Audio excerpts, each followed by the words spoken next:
మహాపరిశుద్ధుడా, మహోన్నతుడు అయిన దేవ, మాట్లాడే దేవుడవు నీవు. నీ మాట జీవపు ఊట. అటువంటి శక్తివంతమైన నీ మాటతో మా ప్రాణములను ధైర్యపరచండి. నీ దాసుని మరుగు చేసి మాతో మీరు మాట్లాడి మా ప్రాణములను ధైర్యపరచి బలపరచమని. మీరు శక్తితో నింపండి అయ్యా. అయ్యా, మీరు మాతో మాట్లాడమని యేసు నామములో అడిగి వేడుకొని ఉన్నాము తండ్రి. ఆమేన్. దేవునికి మహిమ కలుగును గాక. లేవియా కాండ పరిచయాన్ని ఈరోజు మనము ధ్యానం చేద్దాం. బైబిల్లో రోజుకొక క్రొత్త విషయాన్ని మనం నేర్చుకుంటున్న ఆ క్రమములో 66 పుస్తకాలను పైన ఒకసారి అవి ఏ సందర్భములో రాయబడ్డాయో కూడా ధ్యానిస్తే ఆ పుస్తకాలు చదువుతున్నప్పుడు ఓ అవగాహన మనకుంటుందని ఆదికాండం గురించి, నిర్గమకాండము గురించి మనము ధ్యానం చేసాం. లేవియా కాండము, కాండము అంటే భాగము. బైబిల్ గ్రంథంలో ఉన్నటువంటి 66 పుస్తకాలలో 3వ పుస్తకమైన ఈ లేవియా కాండం యొక్క ముఖ్య ఉద్దేశం ఏమిటంటే, ఈ పుస్తకం పురాతన కాలములో ఇజ్రాయేలీయులు ఆచరించవలసిన ఆరాధనా నియమాలు గురించి, పండుగల గురించి, వీటిని ఈ పండుగలను నిర్వహించాల్సిన యాజకులు విధులు గురించి వివరిస్తుంది.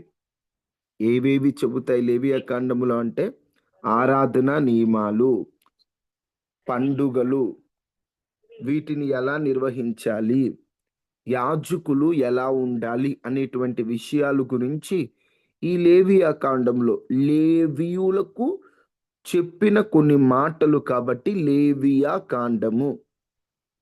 ఈ లేవియా కాండాన్ని మనము గనక జాగ్రత్తగా గమనిస్తే లేవియా కాండంలో మొత్తము 27 అధ్యాయాలు ఉన్నాయి. మొత్తము 27 అధ్యాయాలు ఉన్నాయి. ఈ 27 అధ్యాయాలలో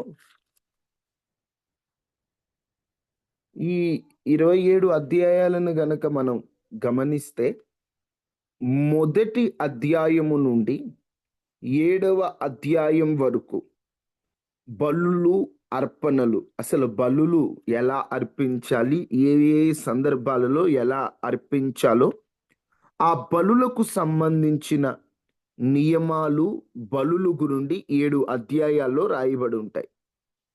8వ అధ్యాయము నుండి 10వ అధ్యాయం వరకు అహరోను అతని కుమారులను యాజకులుగా ప్రతిష్ఠించడం గురించి రాయబడి ఉంటది. 8వ అధ్యాయం నుండి 10వ అధ్యాయం వరకు మోషే సహోదరుడైన అహరోను అతని కుమారులను యాజకులుగా ప్రతిష్ఠించారు. 11వ అధ్యాయం నుండి 15వ అధ్యాయం వరకు పవిత్రమైనవి ఏమిటి, అపవిత్రమైనవి ఏమిటి అని వాటి గురించి కొన్ని ఆజ్ఞలు ఉంటాయి. 16వ అధ్యాయం అంతా ప్రాయశ్చిత్త దినమని ఒక దినము గురించి రాయబడి ఉంటుంది. 17 నుండి 27 వరకు దైనందిన జీవితంలో ఆరాధనలో పరిశుద్ధత గురించి కొన్ని ఆజ్ఞలు రాయబడి ఉంటాయి.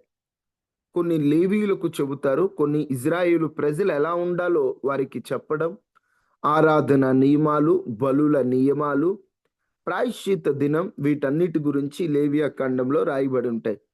ఇది చదువుతున్నప్పుడు ఎవరు తికమక పడొద్దు.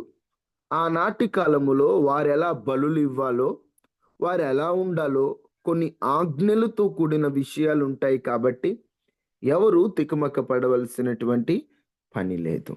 ఓకే, ఈరోజు మిమ్మల్ని అడుగుతున్నటువంటి బైబిల్ ప్రశ్నలు, ఒక 2 బైబిల్ ప్రశ్నలు మిమ్మల్ని అడగాలని ఆశపడుతున్నాను.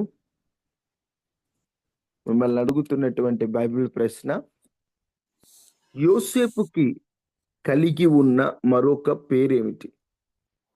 జపత్నహు కరెక్టమా? ఫలించడు కొమ్మ అంటే అర్థం. యోసేపుని యాకోబు ఆశీర్వదించేటప్పుడు ఫలించడి కొమ్మని ఆశీర్వదిస్తాడు. వాస్తవంగా యోసేపుకి ఉన్నటువంటి మరొక పేరు జపత్నహు. జపత్నహు అనేటువంటి మాటకి అర్థం ఏమిటి?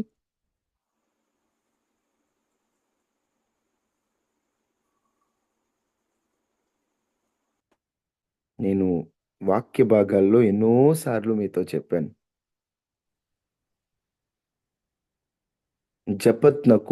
జపత్నహు అనేటువంటి మాటకి అర్థం ఏమిటి?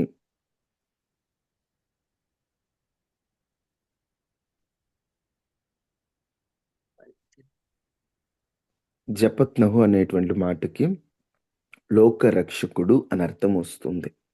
ఎన్నో సందర్భాలలో వాక్యంలో మీతో పంచుకుంటూ పనికిరాని వ్యక్తిగా ఉన్న యోసేపు లోక రక్షకుడు అనే అర్థం వచ్చే జపత్నహుగా మారాడని మీతో చాలాసార్లు చెప్పాను, మర్చిపోవద్దు. మరొక ప్రశ్న, సొలొమోనుకున్న మరొక పేరేమిటి?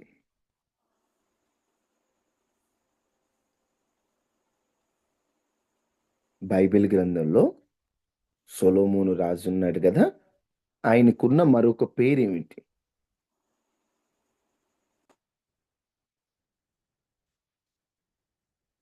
నా మాటలు అర్థమవుతున్నాయమ్మా? బైబిల్లో ఉన్న సొలొమోనుకి మరొక పేరేమిటి?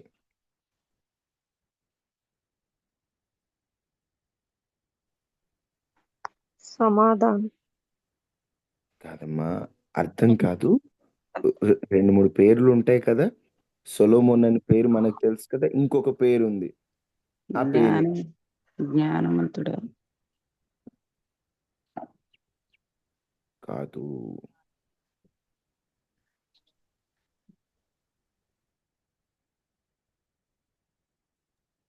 ఎవరికి తెలీదా? సొలొమోనుకున్నటువంటి మరొక పేరు యెదిద్య. 2 సమూయేలు గ్రంథం 12వ అధ్యాయము 24-25లో నాతాను ప్రవక్త ద్వారా సొలొమోనుకు మరో పేరు పెట్టారు, యెదిద్య.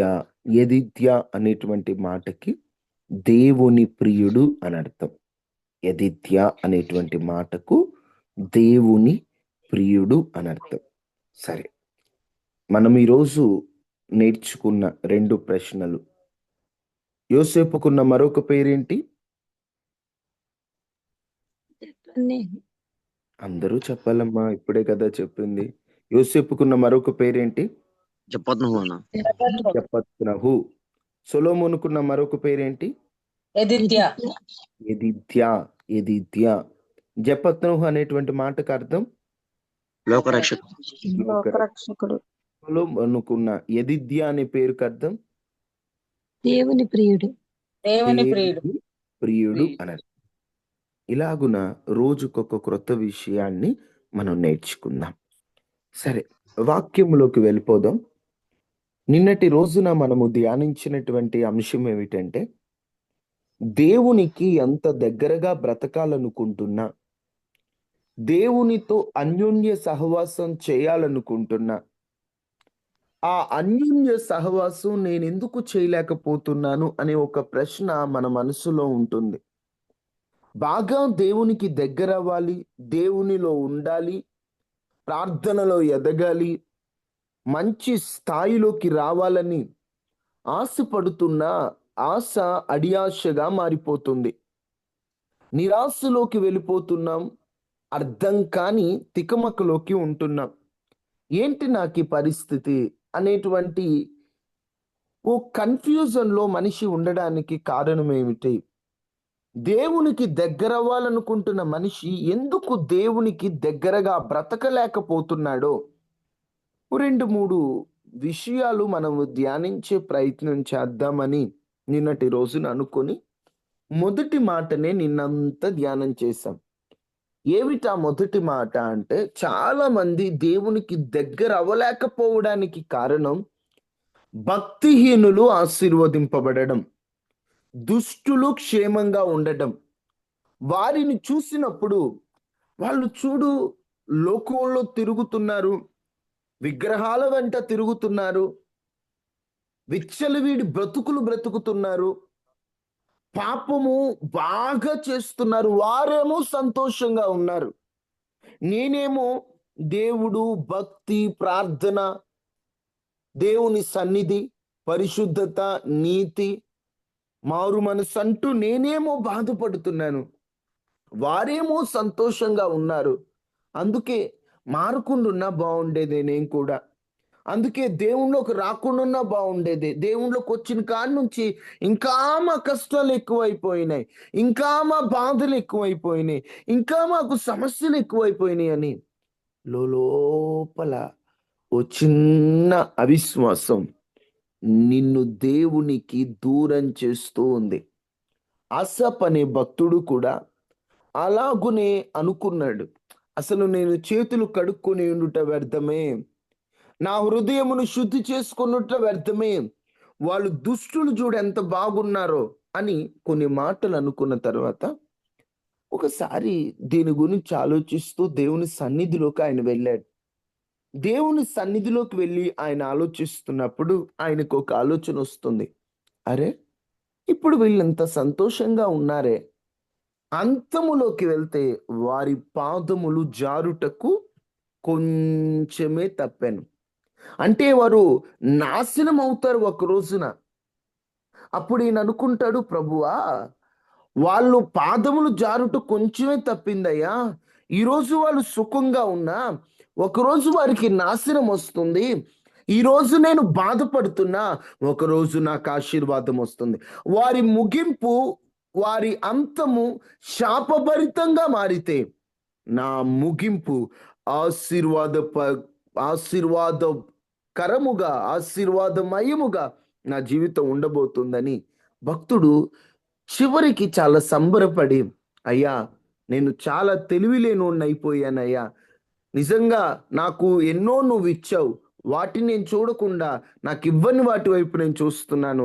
ఆకాశమందు నీవు నాకుండగా నాకేది అక్కర్లేదయ్యా, నీవుంటే నాకు చాలయ్యా అని భక్తుడు మరలా దేవునికి దగ్గరైపోయాడు.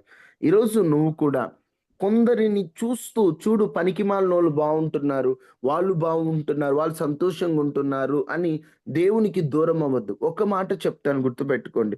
దుష్టులు ఆనందంగా ఉన్నారు అనుకోవడం మన భ్రమ. వాళ్ళు ఆనందంగా ఉన్నట్లు నటిస్తున్నారు అంతే.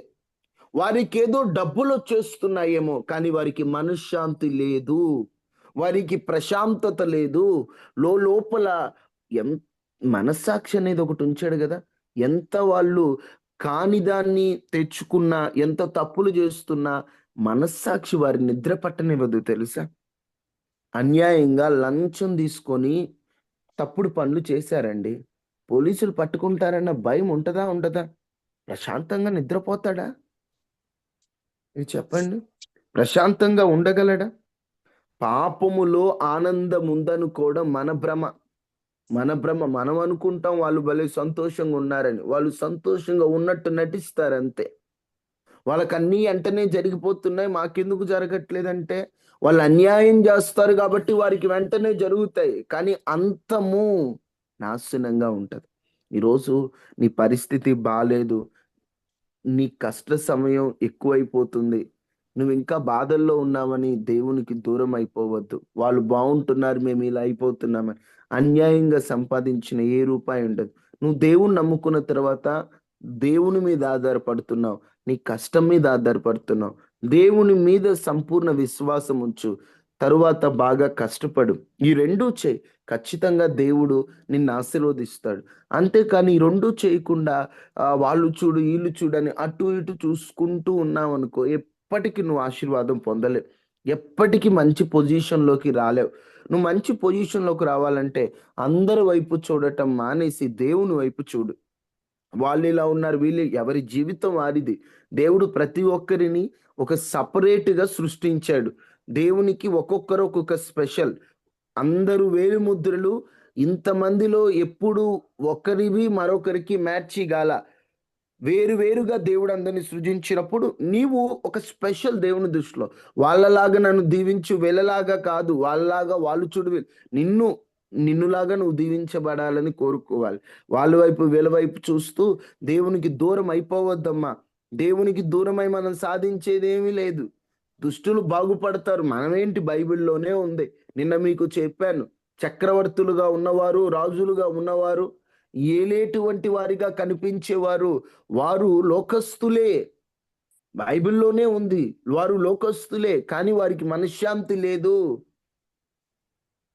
నెబుకద్నెజర్ పరిస్థితి ఏమైంది? గడ్డి తిన్నాడు, చక్రవర్తే, కానీ మంచి పొజిషనే, కానీ ఏం ఉపయోగం? దానియేలు గనక ప్రార్థన చేయడం మానేసి, చూడు ఆ రాజు, చూడు అంత రాజు, చక్రవర్తులు, నిన్ను నమ్ముకోలేమో చక్రవర్తులు, నమ్ముకోనోళ్ళు, మేమేమో నమ్ముకున్నోళ్ళమేమో వాళ్ళ కింద పనిచేయాలా అని అడగల ఎప్పుడు.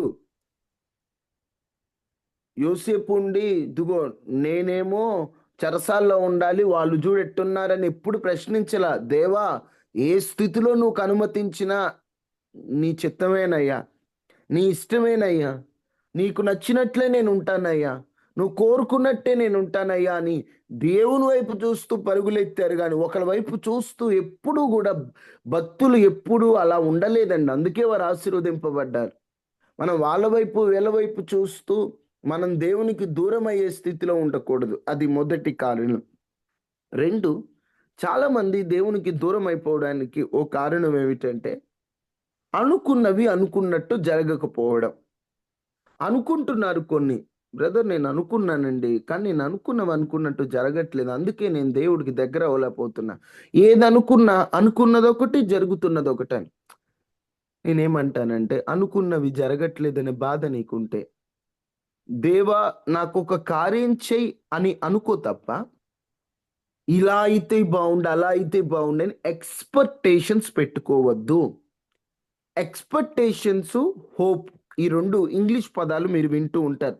వాస్తవంగా వీటి 2 అర్థాలు ఒకేలా ఉన్నా కాస్త తేడా ఉంది. Expectation, hope. హోప్ అంటే ఏంటి? నిరీక్షణ. ఎక్స్పెక్టేషన్ ఏంటి? ఒకటి జరిగిద్దని మనం ఊహించుకోవడం. ఇప్పుడు ఎక్స్పెక్ట్ చేస్తాం కొన్ని కొన్ని, మనం ఇలా జరిగితే బాగుండు, అలా ఊహలు. ఊహలు వేరు, ఆశ, నిరీక్షణ వేరు. మీకు అర్థమయ్యేటట్లు చెప్పాలంటే, బైబిల్‌లో నయమాన్ అని ఒక ఆయన ఉన్నాడు. నయమాన్ అనేటువంటి ఒక ఆయనకి కుష్టు రోగం వస్తది. వాళ్ళ ఇంట్లో పనిచేసేటువంటి ఒక ఇజ్రాయేలీయులకు చెందిన ఒక చిన్న పాప వాళ్ళ ఇంట్లో పనిచేస్తూ నయమాను భార్యకెళ్ళి చెప్తుంది, అమ్మా, మన సార్ గారు కుష్ఠరోగంతో బాధపడుతున్నారు కదా, మా ఊరిలో ఒక ప్రవక్త ఉన్నాడు, ఆయన దగ్గరికి వెళ్ళమని చెప్పండి. ఆయన దగ్గరికి వెళ్తే ఆయన ప్రార్థన చేస్తే ఏ రోగాలన్నా నయమైపోతాయమ్మా. ఆయన దగ్గరికి వెళ్ళమని చెప్పినప్పుడు నయమాను కూడా సరే వెళ్దాంలే అని ఆ సైన్యంతో ఆయన దగ్గరికి వెళ్ళడానికి బయలుదేరాడు. బయలుదేరినప్పుడు ఈయనకి ఒక ఎక్స్పెక్టేషన్ ఉంది, ఒక ఆలోచన. ఏమిటి? నేను వెళ్ళాలి, మన భాషలో చెప్పాలంటే వెళ్ళిన వెంటనే నా తల మీద చేయబెట్టాలి, టచ్ అనాలి. ఆ టచ్ అన్న తర్వాత నాకు ఉన్నటువంటి కుష్ఠరోగం ఒక ఎక్స్పెక్టేషన్స్తో వెళ్ళాడు. కానీ అక్కడికి వెళ్ళిన తర్వాత బయటేమో గెహాజీ ఉన్నాడు. గెహాజీ ఉన్న తర్వాత ఈ ప్రవక్త ఏరి, నేను ఇలా ప్రార్థన చేయించుకుందామని వచ్చానన్న వెంటనే ఎలీషా ఏం చెప్తాడు? యొర్దాను నదిలోకి వెళ్ళి 7 సార్లు మునగమని చెప్తాడు. 7 సార్లు మునగమని చెప్పిన తర్వాత ఈయనకి కోపం వచ్చేస్తుంది. ఎందుకు కోపం వచ్చింది? బయటికి రాకుండా నన్ను మా చూడకుండానే దేశంలో నదులు లేవా అని చెప్పి ఇంత దూరం అన్నం ప్రయాసపడి చేశారు. వస్తే నన్ను చూడకుండానే నా వైపు నా మీద తల మీద చేయి పెట్టకుండానే బయటికి రాకుండానే ఆ సలహా ఇస్తున్నారు అని కోపం వస్తుంది. కోపం వచ్చేసింది. నేను ఇంత దూరం వచ్చింది ఎందుకు? ఇంత దూరం వచ్చి వీని ఏమని ఎక్స్పెక్ట్ చేశాడు? ఎల్లగానే ఆహ్వానిస్తారని. వెళ్ళగానే ప్రవక్త వచ్చి పలకరించి చెయ్యి పెట్టి ఇలా అనుకున్నాడు. ఇలా అనుకున్నాడు. కానీ ఇక్కడ ఏం జరిగింది? ఈయన అనుకున్న దానికి రివర్స్ జరుగుతుంది, వ్యతిరేకంగా జరుగుతుంది. అసలు ఈయన ఎంత కోపం తెచ్చుకున్నాడంటే, చూడండి, 11వ వచనం, 2వ రాజుల గ్రంథం 5వ అధ్యాయం 11వ వచనం. అందుకు నయమాను కోపము తెచ్చుకొని తిరిగిపోయి ఇట్లా నేను తిరిగిపోయిట్లా నేను అతడు నా అతడు యొద్దకు నా వచ్చి యుద్ధకు వచ్చి నిలిచి తన దేవుడైన యెహోవా నామమును బట్టి తన దేవుడైన యెహోవా నామమును బట్టి ఈ రోగముగా ఉన్న స్థలము మీద తన చెయ్యి రోగముగా ఉన్న స్థలము మీద ఆడించి కుష్టు రోగమును మాన్పునని ఆడించి కుష్టి రోగమును నేను అనుకుంటుని. మానుకునని నేను అనుకుంటున్నాను. ఏమనుకున్నాడంటే దైవజనుడు రావాలా, ఎక్కడ కుష్టి రోగం ఉందో ఆడ చేయి పెట్టి ఏం చేయాలంట, చేయి పెట్టి ఏం చేయాలట, ఆడించారు. ఆడిస్తాడు. ఎక్కడైతే కుష్టి రోగం ఉందో అంతవరకు మొత్తం ఆ పార్ట్ అంతా పట్టుకొని చెయ్యి ఆడించడం అంటే మొత్తం అదంతా టచ్ చేసి, టచ్ అని ఎందుకన్నానంటే ఇదే ఆడించి అంటే టచ్ చేసి మొత్తానికి టచ్ చేసి అప్పుడు ఆయన టచ్ చేయగానే కుష్ఠరోగం మానిపోవాలి అని ఈయన ప్లాన్ అనమాట. అంటే దేవుని దగ్గరికి వెళ్ళినప్పుడు ఒక ఎక్స్పెక్టేషన్తో వెళ్ళాడు ప్రవక్త దగ్గరికి. ఇలా నన్ను పట్టుకొని ఇలా నన్ను టచ్ చేసి ఇలా నన్ను ఆడిస్తే అప్పుడు నాకున్న కుష్ఠరోగం తగ్గిద్ది అనుకున్నాడు. కానీ వెళ్ళిన వెంటనే ఇదంతా వ్యతిరేకంగా జరుగుతుంది. ఈయన ఒకటే అనుకున్నాడు, ఆయనేం పోయి నదిలో మునగమన్నాడు. కోపం వచ్చేసింది ఈయనకి. అనుకున్నది అనుకున్నట్టు అవలా. ఏం మా ఊళ్ళో నదులు లేవా? మంచి మంచి నదులు ఉన్నాయే, వాటిలో మునిగి రాలేనా నేను అంటే పక్కన పనోళ్ళలో ఒకడు, అయ్యా ఆ ప్రవక్త ఏదో గొప్ప కార్యం చేయమని నియమిస్తే నువ్వు అనుకోవచ్చయ్యా, జస్ట్ స్నానం చేయమన్నాడు కదా, పోయా పోయి శుద్ధుడు కమ్మయ్యా, పో మునిగిరా పో ఏమైందిలే అని అన్న వెంటనే అతడు పోయి దైవజనుడు చెప్పినట్లు యొర్దాను నదిలో 7 మారులు మునగగా దేహము పసిపిల్ల దేహం వల్లే మారిపోయింది.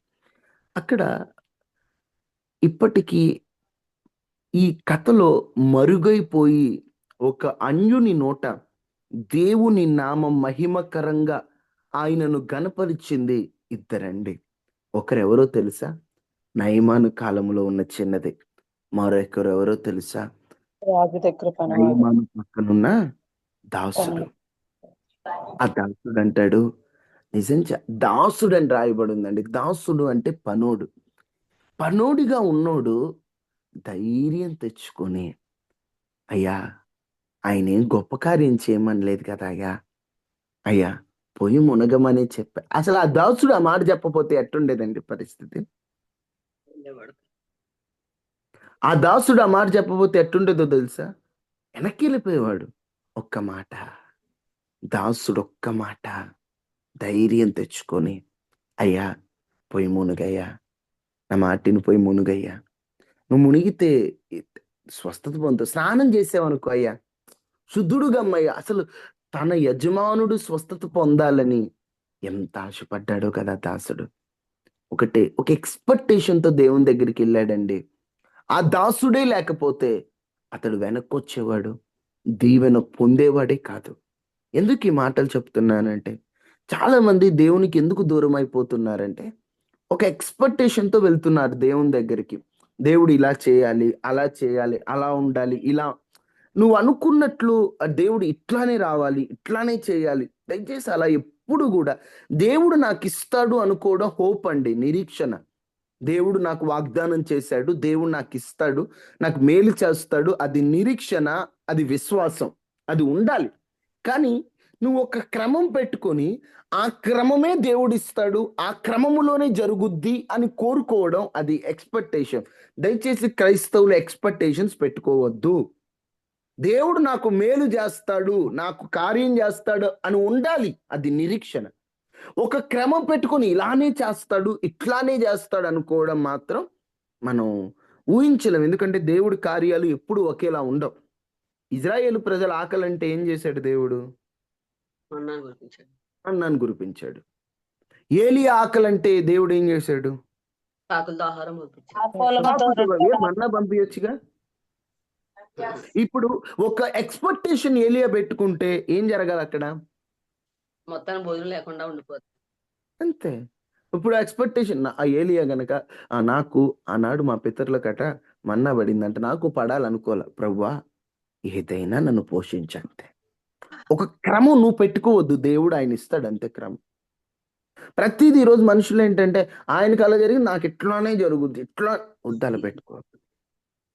ఒక్కొక్కళ్ళు ఒక్కొక్క విధంగా దేవుడు కార్యం చేస్తాడు. ఏలియా ఫస్ట్ టైం ఆకలంటే కాకి పంపించాడు, కాకి రాట మానేసింది. ఇప్పుడు ఏలియా కనుక ఎక్స్పెక్టేషన్స్ పెట్టుకుంటే తర్వాత ఏం రావాలా?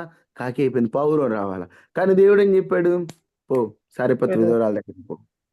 అదేంటయ్యా, ఏంటి కన్ఫ్యూజన్? నిన్నేమో అట్టమంప క్రమం, దేవుడి క్రమం ఇలానే జరగాలి ఎప్పుడు అనుకోవద్దు. కొన్ని మనం ఏంటంటే ఎక్కువ ఎక్స్పెక్టేషన్స్ పెట్టుకొని అవి జరగకపోవటం వల్ల చాలా మంది దేవునికి దూరం అయిపోతున్నారు. చాలా మంది ఎక్స్పెక్టేషన్స్ ఎక్కువ పెట్టుకోవద్దు. దేవుడు మేలు చేస్తాడని కోరుకో ఖచ్చితంగా. కానీ ఇదే ఏమో దేవుని చిత్తం ఏమైందో. ఒక సిస్టర్కి ముగ్గురు ఆడపిల్లల తర్వాత మళ్ళీ దేవుడు మగబిడ్డని ఇస్తాడు, ఆయనకు అసాధ్యమైంది ఏం లేదు. ఆమె ఏం చేస్తుందంటే దేవుడు నాకు ఇస్తాడు ఎక్స్పెక్టేషన్ పెట్టుకుంది, ఇలా ఇస్తాడు అలా ఇస్తాడని. పాపం ఏమైందంటే మళ్ళీ ఆడబిడ్డ పుట్టింది, ఆమె దేవునికి దూరం అయిపోయింది. చాలా బాధపడ్డాను. ప్రభా ఏంటి ప్రభా ఎందుకు ఇలా చేసావని నిన్ను ప్రశ్నించే అంత ధైర్యం మాకైతే లేదు, నేను అడిగే అంత ధైర్యం మాకు లేదు, నీ చిత్తం ఏమైందో నాకు తెలియదు. కానీ ఆమె మళ్ళీ ఆడబిడ్డ పుట్టింది. ఆమెమో ఇక బిడ్డను చంపలేక నలుగురు బిడ్డలు పోషించుకోలేని స్థితిలో ఉంటదయ్యా, నువ్వేదో ఒకటి మేలు చేయను ఆయన అని ప్రార్థన చేసుకుంటుంటే విచిత్రంగా తన భర్తకి ఎప్పటి నుండో రావాల్సినటువంటి ఆ ఉద్యోగం అప్పుడు వచ్చిందండి. తరువాత మళ్ళా వెంటనే కాన్పందింది, కొన్నాళ్ళకి త్వరగా కాన్పందింది. దేవుడు చక్కటి మగబిడ్డనిచ్చాడు. ఆలస్యం జరిగిన ఉద్యోగాన్ని దేవుడు ఇచ్చాడు. తర్వాత ఆ బిడ్డ తర్వాత మగబిడ్డని దేవుడు ఇచ్చాడు. ఒక్కోసారి దేవుడు ఎందుకు విచిత్రంగా నడిపిస్తాడో మనకు తెలియదు. మనం ఏంటంటే ప్రతిదీ దేవుని ప్రశ్నించడం, ఆ దేవుణ్ణి ప్రశ్నించి ఆ మనసు కూడా మనలో నుంచి పోవాలండి. రోమా పత్రికలో ఒక మాట రాయబడి ఉంటది, సమయం లేదు. కలుగజేసిన వాడిని ప్రశ్నించడానికి అధికారం లేదండి. మనం ప్రతిదీ ఇలా ఎందుకు అలా ఎందుకని ఆయన మనం అడగలేము. ఎందుకంటే ఆయన ఎట్లా నడిపిస్తాడో మనకు తెలియదు. మన పట్ల ఆయనకు ప్రణాళిక ఉంది, ఆయన చిత్తం ఏమైందో. అంతేగాని చాలా మంది ఎలా అంటే ఇలా ఎందుకు చేసావు, అలా ఎందుకు చేసావు, అట్లెందుకు ప్రభువా ఇట్టే వద్దండి. ఎందుకు మనం ఆయన ప్రశ్నించే తంతోలో ఏదైనా బ్రతిమలాడదాం, ఏదైనా ప్రభువా అయ్యా కనికరించయ్యా నాయన, నువ్వు తప్ప నాకెవరున్నారయ్యా అని బ్రతిమలాడదాం తప్ప మనం కొన్ని ఎక్స్పెక్టేషన్స్ పెట్టుకుని అవి జరగలేదని దేవుడికి దూరం అయిపోవటం. కొంతమంది భలే భక్తిగా ఉంటారు, కొన్నాళ్ళు సడన్ గా భక్తి ఏమైద్దో తెలియదండి. భక్తి అంతా కనబడదు. ఏంటమ్మా అంటే నేను అనుకోండి దేవుడు చేయట్లా. నేను ఒకటంట, నువ్వు అనుకున్నవి దేవుడు చేయట్లేదని కాదు, నువ్వు ఏదైనా మేలు చేయని అడుగు. నువ్వు ఒక ప్లాన్ దేవుడికే చెప్పి ఇది చేయి అనడం కంటే నీ ప్లాన్ ఏంటో చేయదేవా అని పెట్టు. కొన్నిసార్లు ఏంటంటేనండి మనం దేవుని చిత్తాన్ని మనం అడగకుండా మన చిత్తాన్ని దేవుని చేయమని అడిగామనుకో, దేవుడు అవి కూడా చేస్తాడండి. చాలా మంది కొన్ని వివాహాల విషయంలో కానీ కొన్ని పర్సనల్ విషయంలో కానీ దేవా నాకు ఇది చెయ్యి, నీ చిత్తం అయినా కాకపోయినా చెయ్యి అన్నట్టు అడుగుతారు. వీళ్ళు అడిగి దేవుడు చేస్తాడు. కానీ చివరికి ఏమవుతుందో తెలుసు, దాని ద్వారా మనకు ప్రాబ్లమ్సే వస్తాయి. ఉదాహరణకి ఇజ్రాయేలు ప్రజలకి దేవుడే న్యాయాధిపతిగా ఉందాం అనుకున్నాడు. వీళ్ళకి ఎవరు కావాలండి అడిగారు అందరూ? రాజు కావాలని అడిగారు. రాజు కావాలని అడిగినప్పుడు వాళ్ళ కోరిక మేరకు దేవుడు రాజుని ఏర్పాటు చేశాడా లేదా? వాస్తవంగా దేవుడి చిత్తంలో స్టార్టింగ్ లోనే రాజుని ఏర్పాటు చేయాలని దేవుడికి ఉందా? వాళ్ళు అడిగారు, దేవుడు కాదని లేదు, ఇచ్చాడు. రాజుగా సౌలుని దేవుడే ఏర్పాటు చేశాడు, ఇచ్చాడు. సౌలు రాజు వల్ల ఇశ్రాయేలు ప్రజలు బాగుపడింది ఏమైనా ఉందా? లేదు. అడిగారని దేవుడు ఇచ్చాడు, కానీ వాళ్ళు హ్యాపీగా ఉన్నది ఏం లేదండి. చివరికి ఏమైందంటే ఆ సౌలు రాజు వాళ్ళు చాలా ఇబ్బందులు పడితే తర్వాత దేవుడు దావీదుని ఏర్పాటు చేసి ఇజ్రాయెల్ ప్రజలకి ఆ ఫిలిస్తీయుడైనటువంటి గొల్యాతుని చంపి తర్వాత కొంచెం దావీదు వల్ల కొంచెం ప్రశాంతంగా ఉన్నారు, కానీ ఏం ప్రశాంతంగా లేరు.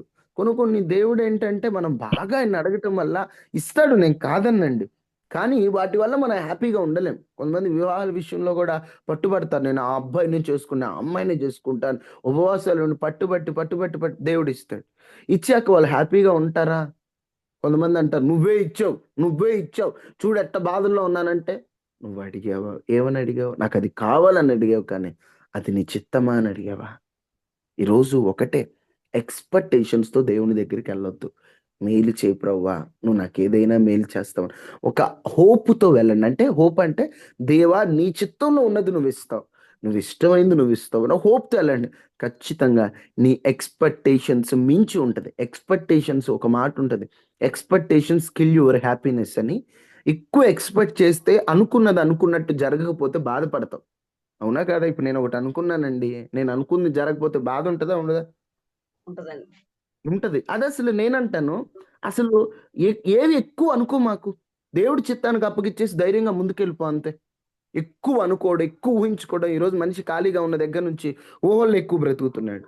ఎక్కువ ఇలా అలా అజ్జి అచ్చి ఇచ్చి, ప్రభువా నీ చిత్తంలో ఉన్నది చేయ్యా, నీకు ఇష్టమైనట్టు చేయ్యా అని దేవుని మీద భారం పెట్టేసి ప్రశాంతంగా ఉండదు. ఎక్కువ ఊహల్లో బ్రతకొద్దు, నిజ జీవితంలో బ్రతకండి.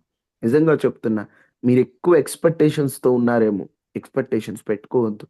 పిల్లల మీదైనా కుటుంబం మీదైనా దేవునికి అప్పగించండి. నా బిడ్డ, నా బిడ్డ, నా బిడ్డ అని. ఎందుకు అంత ఎక్స్పెక్టేషన్స్? నీ ఎక్స్పెక్టేషన్స్ జరగపోతే నువ్వెంత బాధపడాల్సి వస్తుంది? ఈరోజు నీ ఆరోగ్యం అంతా పాడైపోవటానికి కారణం ఎక్కువ ఎక్స్పెక్టేషన్స్ పెట్టుకోవడం వల్లే కదా. అనుకున్నావు అనుకున్నట్టు జరగలేదు అని నువ్వు బాధపడుతున్నావు, దేవునికి దూరం అయిపోతున్నావు. ఏంటి నా పరిస్థితి అనుకుంటున్నా. అందుకని దేవునికి నీ చింత యావత్తు ఆయన మీద వేసి, నీ భారం అంతా ఆయన మీద వేసి, నువ్వు ప్రశాంతంగా ఉండు, ఆరోగ్యంగా ఉండు, కడుపు నిండా తిను, సంతోషంగా దేవుడు ఇచ్చిన దానిలో సంతృప్తిగా బ్రతుకు.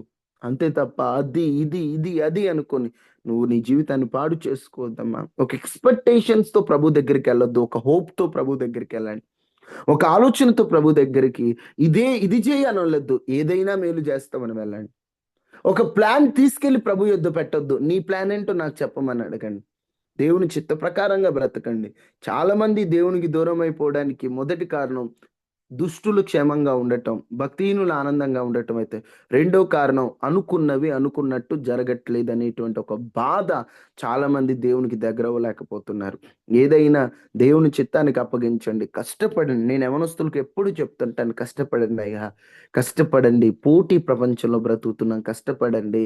ప్రతిదీ జాగ్రత్తగా వాడండి, పొదుపుగా వాడండి, జ్ఞానముతో వాడండి. యోసేపుకి ఎంత జ్ఞానం ఉంటదంటే, ఈరోజు ధాన్యం ఉంది కదా అని తిని పెట్టే ఇలా మొత్తాన్ని నాశనం చేయలేదు, దాచిపెట్టాడు. చివరికి ఏమైంది? ఆ ఆ భద్రతతో కూడినటువంటి ఆ జాగ్రత్తలు. దర్శనం ఆ, చూశాడండి, కళ చూశాడు, కళ ప్రకారమే వెళ్ళాడు, కాదనట్లేదు. కళ ప్రకారమే వెళ్ళిన ఏదో కళ వచ్చింది అనుకోలే. ఎంత జాగ్రత్తగా ఉన్నాడు. ఆ జాగ్రత్తే కదా వాళ్ళ నాన్నోళ్ళు ఆయన దగ్గర చేర్చింది. ఇప్పుడు యోసేపుకి జాగ్రత్త లేదు, కళ వచ్చినా కూడా పట్టించుకోలేదు. రాజుగారి కళ వచ్చినా ఏముందిలే అనుకున్నాడు. ఏమయ్యేది చివరికి? వాళ్ళ నాన్నోళ్ళు కలిసే వాళ్ళంటారా? లేదు. అది జాగ్రత్తగా పొదుపుగా ముందుకెళ్తే ఏమైంది? వాళ్ళ నాన్నగారు కలిసి ఈరోజు కూడా యవనస్తులైన పెద్దలైన జాగ్రత్తగా ప్రతి రూపాయి పొదుపుగా ఎంత జాగ్రత్తగా ఉపయోగించాలంటే, రోజులు బాలేదు, పరిస్థితులు బాలేదు, అనవసరమైన ఖర్చులన్నీ తగ్గించేసి ప్రతిదీ ఒక ఒక పేపర్ మీద నేను దేనికి ఖర్చు చేయాలి, దేవునికి ఎంత ఖర్చు చేయాలి, నా సొంతకి ఎంత ఖర్చు చేయాలి, నా సుఖాలకి ఎక్కువ ఖర్చు అయిపోతున్నాయా, నా ఆశలకి, లేదా కొన్ని నాకున్నటువంటి నియంత్రణ లేకపోవడం బట్టి కొన్ని కొన్ని మనం అనుకుంది కొనేస్తుంటాం. అనుకున్నవి కొంతమంది స్త్రీలైతే కొంతమంది, అందరూ కాదండి, ఓ ఇంటి నిండా చీరలు ఉంటాయి. ఎందుకు? నచ్చిన చీరలు కొనేస్తుంటారు. కట్టుకునే ఉండవు, ఓన్లీ బీరువాలో పెట్టుకొని చూసి దర్శనం ఇవ్వటం అప్పుడప్పుడు. వద్దు, అనవసరమైన ఖర్చు దేనికి పెట్టద్దు. పొదుపుగా ఉండండి. దేవుని పిల్లలు ఇట్లా ఇట్లా అట్లా అనుకోవద్దు. అంతా కూడా ప్రభు చేతికి అప్పగించి మీరు పొదుపుగా ఉంటూ కష్టపడుతూ ప్రార్థనలో ఉండండి. దేవుడు ఖచ్చితంగా మిమ్ములను మీ కుటుంబాలను దేవుడు ఆశీర్వదించును గాక. ఆమేన్. ఆమేన్. అనుకున్నట్టు జరగలేదని ఒకవేళ బాధ నీకుంటే ప్రభు పాదాలు ఎదుట, ప్రభా నేను కొన్ని అనుకున్నాను ఒకప్పుడు, అది జరగలేదని నేను చాలా బాధపడ్డాను, ఇప్పుడు ఏదైనా నీ చిత్తానికి అప్పగిస్తున్నా, మేలైనా కీడైనా నీతోనే యేసయ్యా అంటూ అందరూ ప్రభు పాదాలు పట్టుకోండి. ప్రభు పాదాలు పట్టుకోండి. మేలైనా కీడైనా నీతోనే యేసయ్యా, చావైనా బ్రతుకైనా నీ కోసమేనయ్యా.